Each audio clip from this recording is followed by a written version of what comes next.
21-asr tibbiyot mukammal rivojlanib borayotgan paytda siz hali ham dog'laringizni har xil kremlar, kiyim bilan to'sib yuribsizmi? Keling, men sizga top maslahatlarni beraman.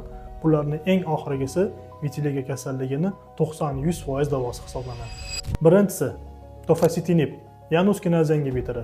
Autoimmun kasalliklarni davolashda yangi avlod preparati hisoblanadi. Vitiligoni davolashda ham yaxshi samara ko'rsatmoqda. Ikkinchisi metatrexat, TNF alfa inhibitori. Autoimmun kasalliklar shu bilan birgalikda vitiligoni davolashda keng qo'llanib kelinmoqda.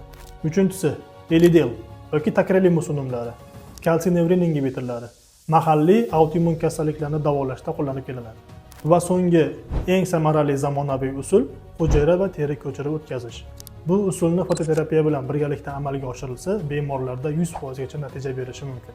Agar bu usul haqida to'liqroq ma'lumotga ega bo'lmoqchi bo'lsangiz, bizning sahifamizni kuzatib boring. Keyingi videolarimizda bu usul haqida to'liqroq ma'lumot beramiz. Kasallikni davolashdan ko'ra uni oldini olgan oson.